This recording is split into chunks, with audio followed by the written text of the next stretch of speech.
This is Jackie, and I'm here with Too Many Zooz. We're here at DC's U Street Music Hall. I really loved kind of learning about your guys' story. How did you guys come together?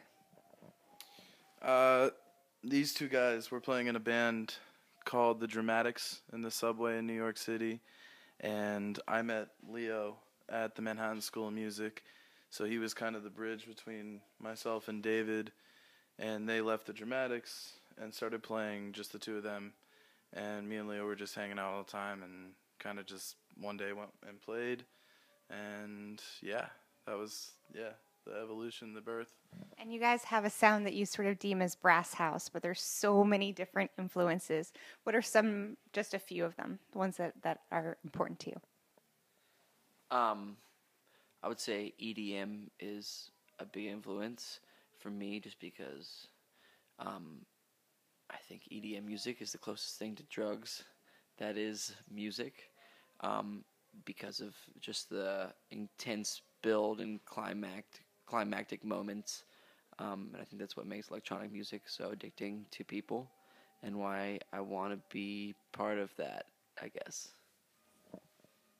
I'm sorry, what was the question again? Some musical influences that kind of help that brass house sound come together. Oh, that's a long. Everything we've ever heard, everything we listened to, everything I heard today. There is no exceptions to our music. We take whatever we like and we use it. That's how it works. Yeah. And I've seen some video of your performances. Can you explain to the folks out there what a busker is? Yeah, a busker is someone who plays in public and accepts, tips or donations or whatever. Yeah. What do you guys consider a good day? Well, I mean, how do you mean that? A good day busking. A good day busking is being able to play and go home. I mean, it's not really so much about the money. It's more about the playing. That's when you go out of the house, you want to find a place that you're going to be able to play at. If you happen to make some money, that's great, but it's more about having a place to play and having the courage to just set up and play and being accepted and rejected. That's the thrill of it more than anything. And what are some of your favorite stops or lines to play? Union Square is the best one, in my opinion. We've also played at Herald Square a bunch, Grand Central. Times Square is debatably the best spot, but it's kind of just too crazy for us to even play there. It's just like, to an extent, you need to kind of stay under the radar. Like, you can't just, like, there is kind of a cap on how many people you can have, because it can get dangerous, and if there's too much commotion, it can cause the police to get involved and other people that are like working for the MTA, and so to an extent you don't want to overcapitalize. Too much traffic is a bad thing. Have you guys used the subway as a promotional tool? Yeah, I mean, the subway is just a promotional tool in itself, in the way that every hour per se you have thousands of people that are filtering in and out of it, and from all over the world, and they all have their cameras out. So it really is it is in itself promotion. You don't really have to use it other than going down and doing your thing and rocking out and having a good time. And if you're having a good time and you're enjoying yourself, people will enjoy themselves and stop and take a picture or whatever, ask you who you are and stuff like that. Perfect time for social media to sort of do the hard work for you. You just gotta have to play. How did you guys go from the subway to Lemonade? Quite a big jump. Phone call. Literally,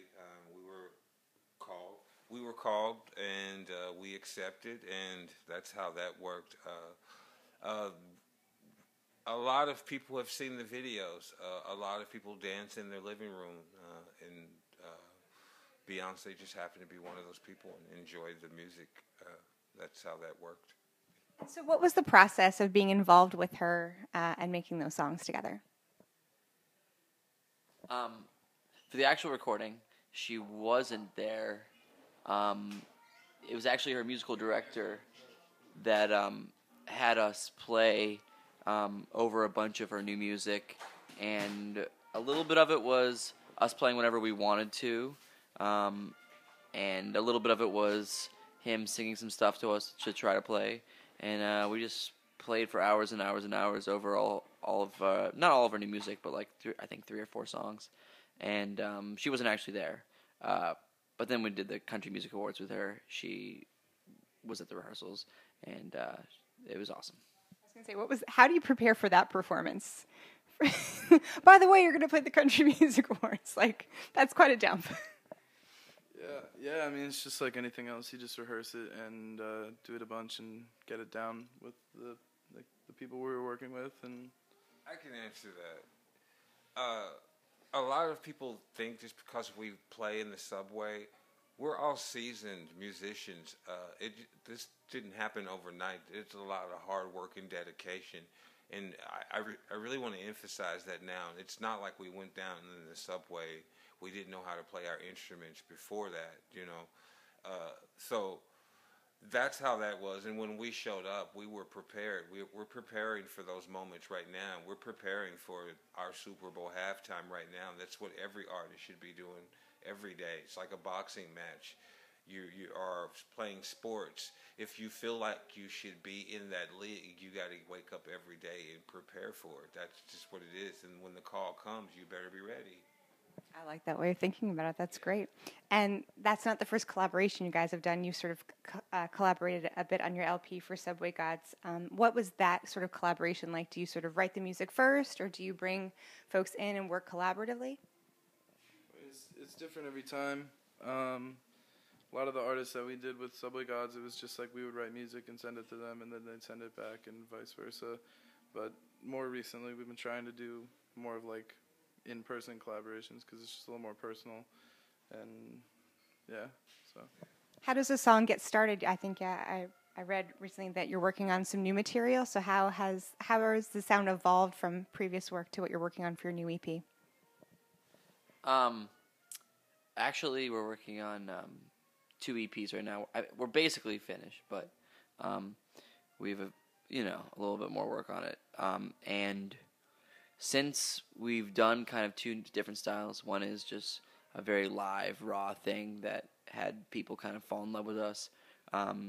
That was a style that we played that is exactly how we played in the subway and is how we perform live. We did a bunch of EPs that way, and then we did the full-length album. When we did that, a lot of the album, almost all of it, is recording a bunch of different things and cutting it up and kind of producing it and turning it into something that's like a produced track that is not really as performable just with 3 instruments. And that was cool. Some people like the old stuff, some people like the new stuff. So we decided to really separate them so that people can decide what they want to buy and not just get an album that's kind of all over the place. Not saying that our album was, but I think it was a little bit of a taste sampler. A lot of different styles in there. So I had one EP is that we're releasing is going to be very raw and is our old style, and one is very produced and something that would be more of a DJ type thing if it was performed. So yeah, I mean, basically that's how we decided to do it, and who knows what the future holds, but I think that that's going to be the way we do it for a while. Very nice. So what's up next for you guys after this tour? We're basically on tour till infinity. That's how it works. We're loving the process and going through all the different things that are happening with us, and we're just kind of taking it one day at a time, but really preparing for a great future. To be honest with you, that's what we want, is a great future. I like that. We'll look out for much more from Too Many Zooz. I hope you guys have a great night. Looking forward to the show. This is Jackie. Thanks to Chorus FM and One Avenue TV.